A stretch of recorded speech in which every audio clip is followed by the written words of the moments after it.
Que a graça, a paz e o amor de nosso Senhor e Salvador Jesus Cristo esteja com todos que o amam para a glória de Deus. Amém. Nós estamos iniciando mais uma vez o programa Examinando as Escrituras. A palavra nos manda e ensina que devemos buscar primeiro o reino dos céus e a sua justiça, e as demais coisas seriam acrescentadas. Mateus capítulo 6, versículo 33. Nós então, cumprindo a palavra de Deus, fazemos como os nobres irmãos de Bereia, examinando a cada dia nas Escrituras se as coisas são realmente conforme nos são ensinadas. Veja em Atos capítulo 17, versículos 10 ao 12. Hoje nós vamos, o nosso tema de hoje, que nós vamos estudar, é sobre o arrebatamento. Nós vemos essa palavra registrada na primeira carta de Paulo aos Tessalonicenses, capítulo 4, do versículo 13 ao versículo 18. Vamos ler e meditar nesta palavra. A palavra de Deus nos diz: Não quero, porém, irmãos, que sejais ignorantes acerca dos que já dormem, para que não vos entristeçais como os demais, que não têm esperança. Porque se cremos que Jesus morreu e ressuscitou, assim também aos que em Jesus dormem, Deus os tornará a trazer com ele. Dizemos-vos, pois, isto pela palavra do Senhor, que nós, os que ficarmos vivos para a vinda do Senhor, não precederemos os que dormem. Porque o mesmo Senhor descerá do céu com alarido, e com voz de arcanjo, e com a trombeta de Deus. E os que morreram em Cristo ressuscitarão primeiro. Depois nós, os que ficarmos vivos, seremos arrebatados juntamente com eles nas nuvens, a encontrar o Senhor nos ares, e assim estaremos sempre com o Senhor. Portanto, consolai-vos uns aos outros com estas palavras. Amém. Nós vemos aqui o arrebatamento. O Senhor tem um dia determinado para vir buscar a sua igreja. E aqueles que estiverem vivos neste dia terão seu corpo físico transformado num corpo espiritual. Mas nós não precederemos, os que estiverem vivos, não vão preceder aos que dormem, aos que já partiram, porque os mortos ressuscitarão primeiro, num corpo incorruptível. E os que estiverem vivos serão transformados, e subiremos a encontrar o Senhor nos ares.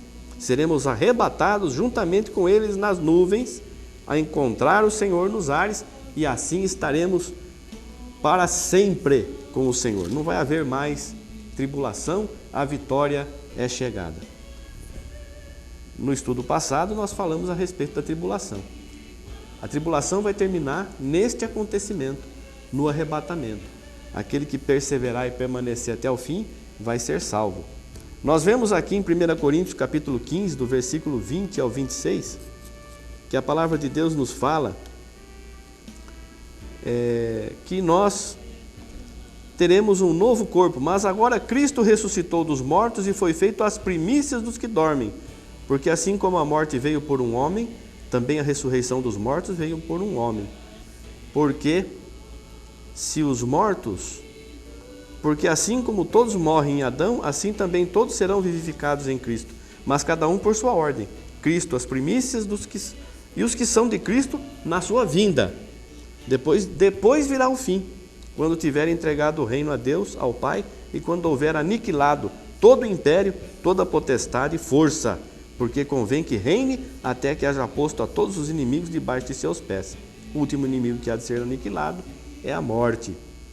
Em que corpo que virão aqueles que serão ressuscitados?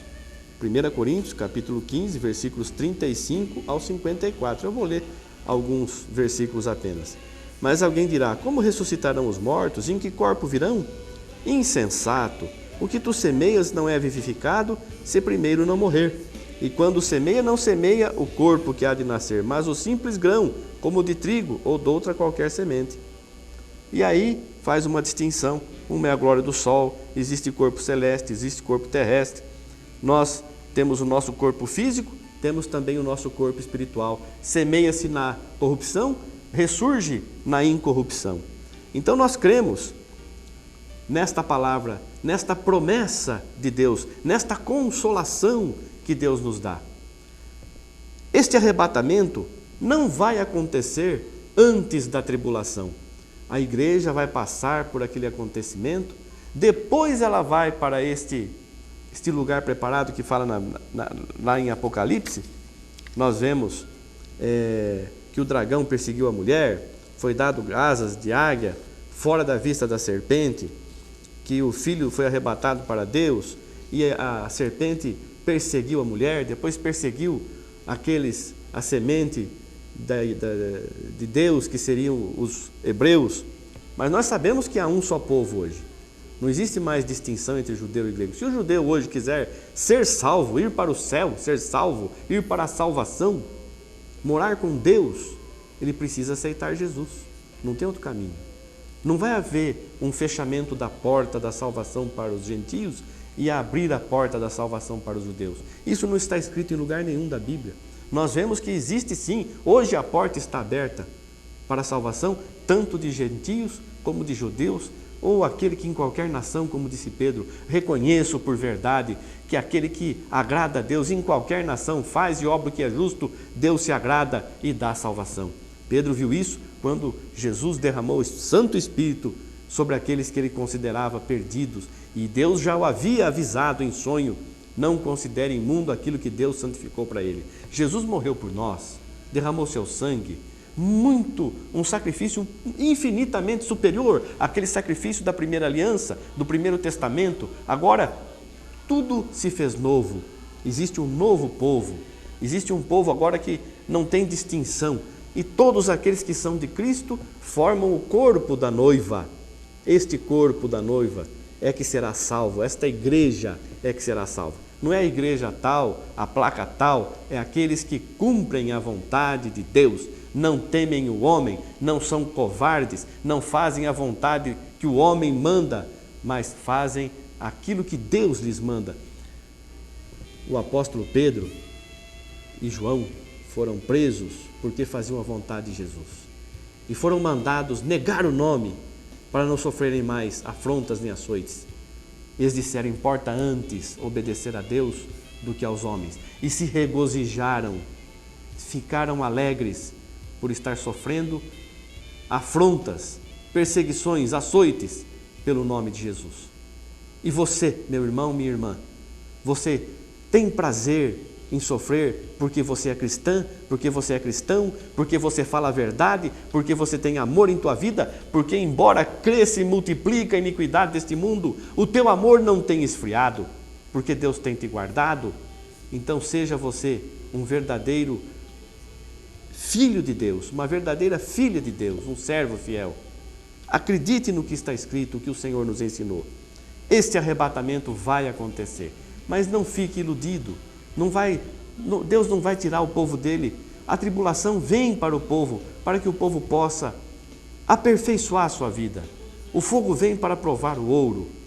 E se aqueles dias não fossem abreviados, nenhuma carne se salvaria, mas por causa dos escolhidos, que estarão na carne ainda, serão abreviados aqueles dias, por causa dos escolhidos, por causa de nós que servimos a Deus com sinceridade e amor.